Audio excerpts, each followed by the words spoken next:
50 soldiers lie dead, a fortress turned to ashes. Is this terror unleashed, or a warning from forces desperate to keep a nation in chains?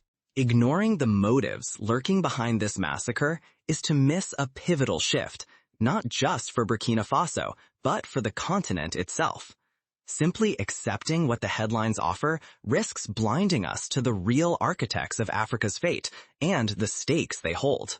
In the stillness after Dargo, grief hangs heavy.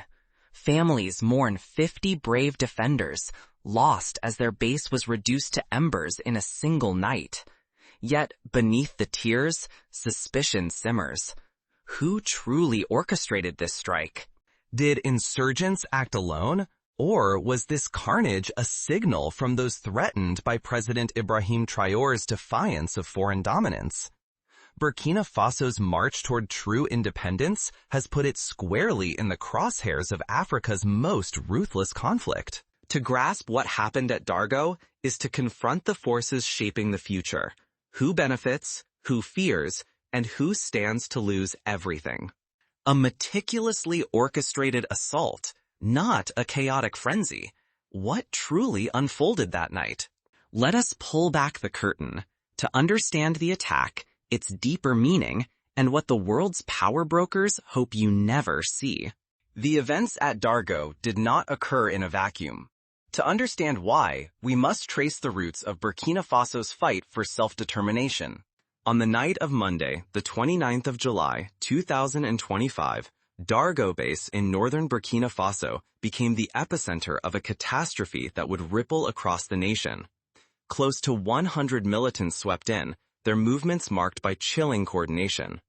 The tactics bore the unmistakable signature of JNIM, the al-Qaeda-linked force notorious throughout West Africa.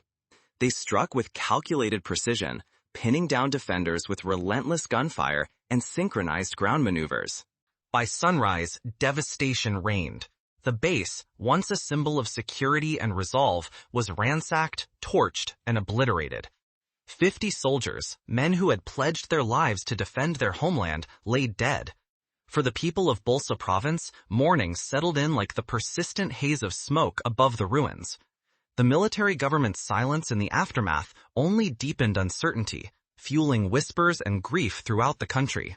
Yet this attack was not an isolated flashpoint. It formed part of a grim pattern. In recent years, Burkina Faso has weathered a surge of violence.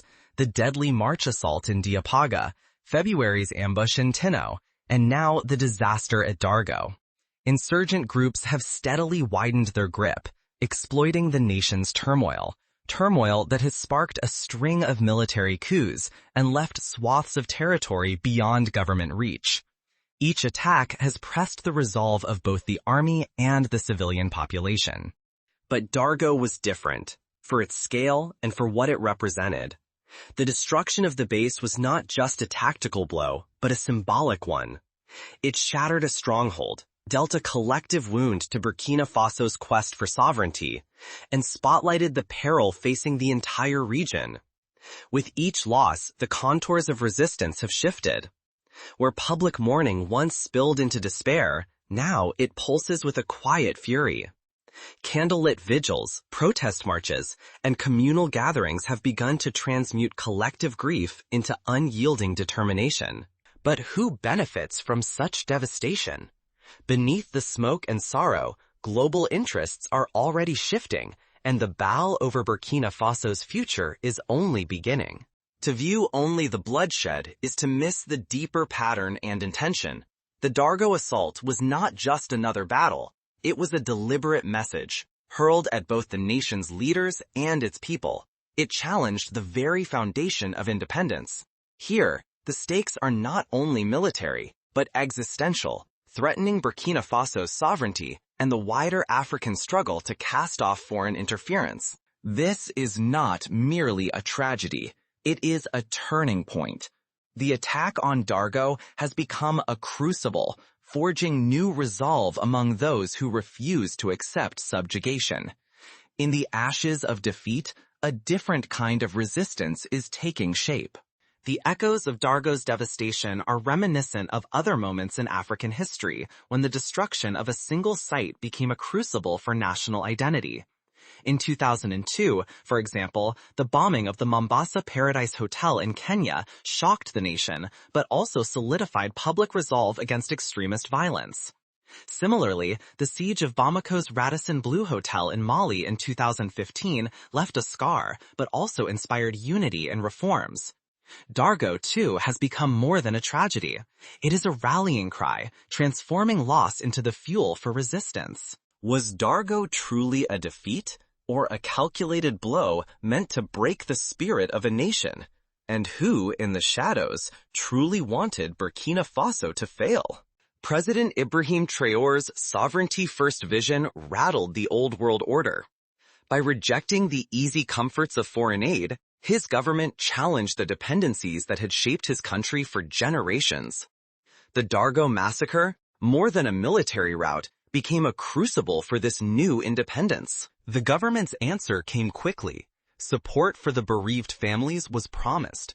Recruitment centers filled with fresh volunteers, students, elders, farmers, all pledging to protect their nation's fragile autonomy. Army patrols multiplied, and local defense groups stood shoulder to shoulder with soldiers.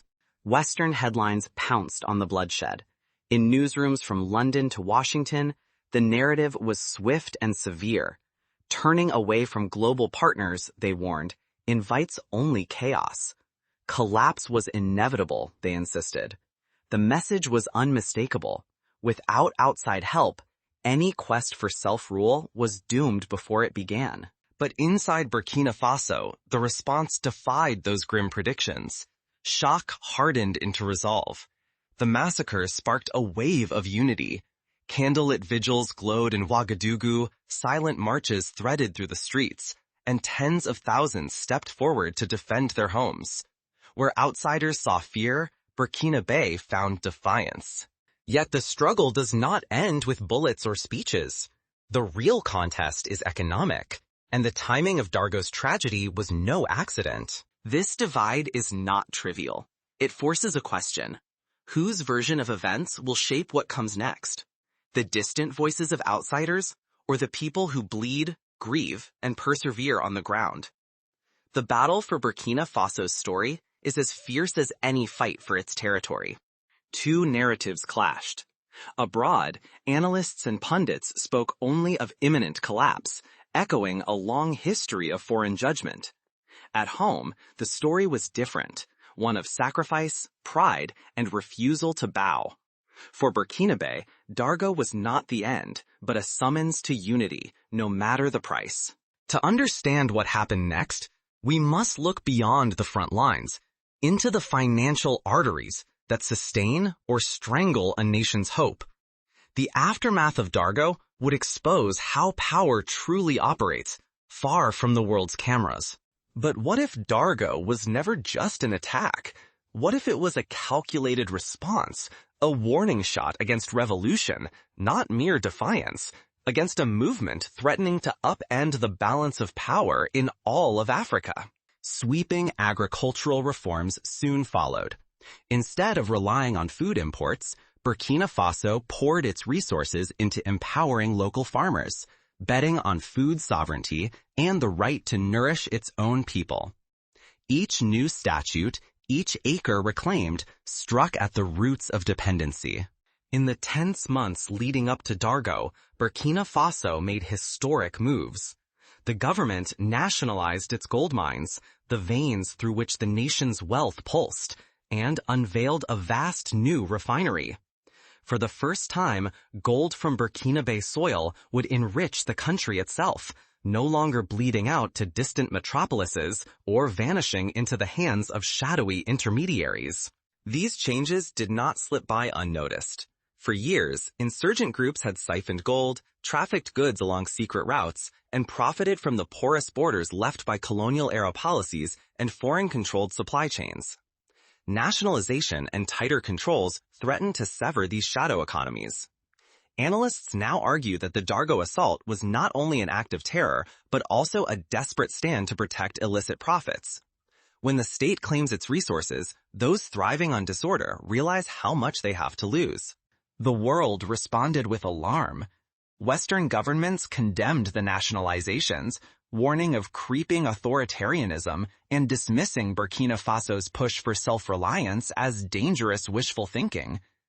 Yet across Africa and in capitals beyond the West, a different current was rising. Neighboring leaders sent discreet messages of solidarity.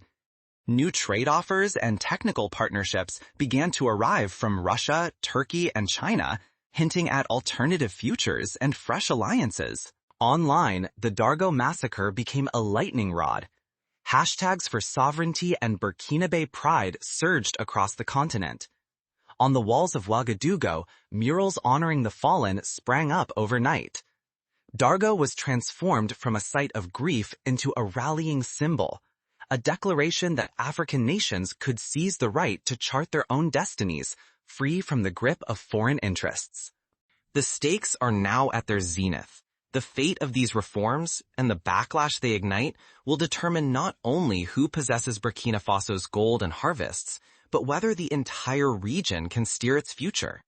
If Burkina Faso prevails, it will blaze a trail for others, from Senegal to the Congo, to follow.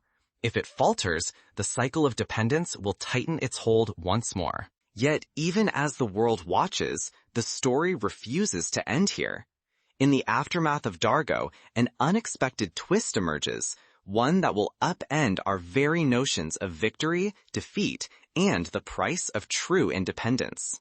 In the days following Dargo, a secret comes to light, one that will force the nation to confront the hidden costs of its newfound resolve. What happens next will test the limits of Burkina Faso's unity and the world's willingness to accept real change. What if the true defeat at Dargo belonged not to the besieged, but to the attackers themselves? This is the hidden lesson, one that ripples far beyond Burkina Faso, casting both warnings and hope for any people daring to claim their freedom. When the gunfire faded, the toll was grim for all. Security forces counted their own dead, but also uncovered a crucial truth. At least 30 insurgents had fallen in the assault. The attackers did not storm the base and disappear unscathed. Their ranks were shattered, their weapons and vehicles abandoned, and clues left behind revealed chaos and overreach. Their ambition cost them more than they could bear. President Traore's firm response is now widely viewed as justified. Rather than fracturing the country, the attack forged a new sense of national pride and urged citizens to take ownership of their future, no longer mere bystanders to forces beyond their control. The social contract shifted. A shared commitment to sovereignty was forged in the crucible of loss. For Burkina Faso, the deaths of 50 soldiers, undeniably tragic, became proof of a nation's resilience. Instead of breeding fear or division, their sacrifice ignited a surge of unity. People did not retreat. They gathered in candlelit vigils, recited proverbs about survival, and transformed their grief into a vow of resistance. Dargo is now remembered in classrooms and village ceremonies, its lesson inspiring a new generation to see struggle not as an ending, but as the spark of something greater. To overlook this is to miss how catastrophe can forge resolve, and how resilience can turn even the longest night into the beginning of transformation.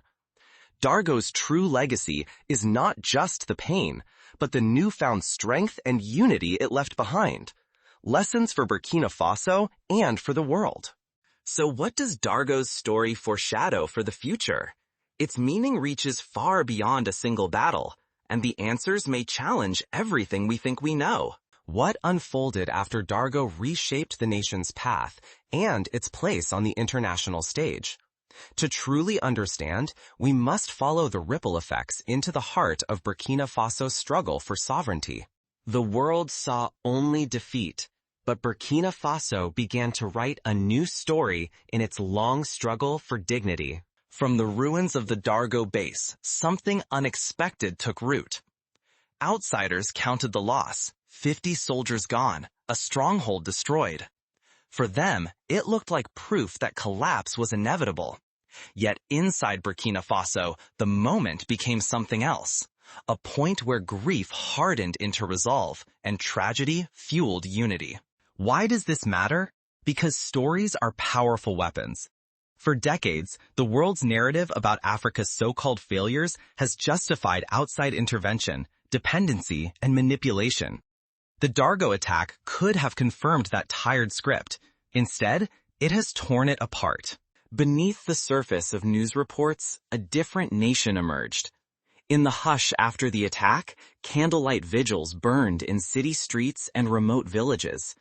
Young and old stood shoulder to shoulder, refusing to let terror define them. Yes, they mourned, but they also murmured vows of resistance and hope, promises of sovereignty spoken in the dark. Under President Ibrahim Traore, the response has not been surrender, but a surge of demand for autonomy. Every casualty, every shattered wall, has deepened the thirst for self-determination. Burkina Faso now stands at the front line of Africa's broader battle for dignity, a stand reverberating far beyond its borders. Next time you see news of disaster, ask who profits from this story? Who is silenced? What truths are hidden, waiting for those brave enough to find them? But let us dig deeper, for the lasting impact of Dargo is not merely an abstraction. It has already begun to shape policy, alliances, and everyday lives. So, what is really at stake? Accept the headlines at face value, and you risk missing the birth of a new era, one capable of inspiring uprisings or shaking the world order. The struggle in Dargo is not just one base or one skirmish. It is about who shapes a nation's story, and whether the will of a people can break the chains others have forged for them over generations. Consider the soldiers who survived the attack. Many are now telling their stories in schools and public forums, sharing not only the horrors witnessed, but also the lessons of courage and loyalty. Their testimonies inspire youth to join local defense groups and to take pride in their communities, fostering a sense of responsibility and vigilance. The government, learning from past failures, has begun to implement new training programs and invest in early warning systems, determined not to be caught unprepared again. In the villages around Dargo, agricultural cooperatives have formed to promote food security and share resources. These grassroots initiatives echo the broader national movement for sovereignty, showing that change begins at the community level. By supporting local farmers and encouraging young people to return to rural life, Burkina Faso hopes to break the cycle of urban migration and economic dependency that has plagued so many African nations. History offers many parallels. When Vietnam defeated colonial powers at Dien Bien Phu in 1954, the victory was not just military. It was a turning point that inspired decolonization across Asia and Africa. Similarly, the Algerian struggle for independence, marked by the bloody Battle of Algiers, showed that a determined populace could withstand even the most brutal campaigns. Dargo may yet be remembered in the same breath as the spark that rekindled a continent's fight for self-rule. The international dimension is equally profound. In the aftermath of Dargo, Burkina Faso has sought to diversify its alliances. Technical experts from Turkey have arrived to assist with infrastructure projects, while Russian advisors offer security training. China has signed agreements to buy agricultural products and invest in renewable energy.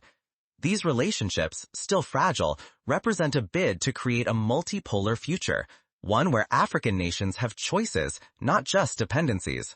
This evolution is not without risk. For every new partnership, there is the threat of new entanglements. Critics warn that foreign influence, even from non-Western powers, can bring its own forms of exploitation. The challenge for Burkina Faso is to balance engagement with autonomy, learning from the past while shaping a new path forward. On the ground, practical steps are being taken to heal wounds and build resilience. Community leaders organize trauma counseling for families of the fallen. Schools introduce lessons on citizenship and history, teaching children about the sacrifices made for independence. Local radio stations broadcast programs that celebrate national heroes and encourage dialogue, countering the fear and division that insurgents hope to sow. Civil society is also mobilizing. Women's groups, often the backbone of rural life, are leading efforts to rebuild destroyed infrastructure and restore basic services. Youth organizations sponsor sports tournaments and art festivals, channeling energy away from violence and toward constructive engagement. Mosques and churches alike hold interfaith prayers for peace, reminding all that unity is the best defense against those who seek to divide. At the national level, President Traore faces difficult decisions. Balancing the need for security with respect for human rights is a delicate task. The government has begun to review its laws on military engagement, seeking to prevent abuses while maintaining effectiveness. Efforts to root out corruption in the armed forces are underway, as transparency and accountability become watchwords of the new era. International observers watch closely, some hoping for failure, others quietly cheering for success.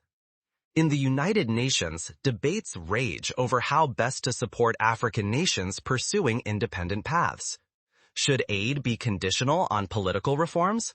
Or is it time to trust that local solutions, born from struggle and sacrifice, may be more sustainable than imported models? The lessons of Dargo continue to ripple outward. They remind us that sovereignty comes at a cost, but also that the rewards are profound. A nation that claims its own resources, shapes its own narrative, and refuses to be defined by others is a nation that commands respect. Across the continent, other countries take note. In Mali, Niger, and Guinea, reformers cite Burkina Faso's example as proof that bold action is possible. In South Africa, editorial writers debate whether their own nation has lost the sense of purpose that once drove the anti-apartheid struggle. Even in distant capitals like Brasilia and New Delhi, diplomats discuss how Africa's new assertiveness might shift the global balance of power. For viewers and listeners, the story of Dargo offers practical inspiration. When confronted with crisis, communities can choose unity over despair. When told they are weak, people can show resilience. And when pressured to conform, leaders can chart independent courses, building alliances that reflect their true interests. So, when you next hear of a fortress reduced to ashes, remember, sometimes, from the ruins, the seeds of true independence are sown. The battle for Dargo's memory is far from over. Like all turning points, its meaning will be debated, reinterpreted, and contested for years to come. But one truth stands out. In the crucible of loss, Burkina Faso has discovered a new strength. Its people have chosen to write their own future, even as the world looks on with doubt, hope, or fear. This is the legacy of Dargo. It is a testament to the power of courage, the necessity of unity, and the enduring dream of freedom. The next chapter is unwritten, but it will be shaped by those who refuse to surrender to despair, who honor the fallen by building a better tomorrow. If you wish to support Burkina Faso's journey, there are steps you can take. Learn more about the nation's history and struggles.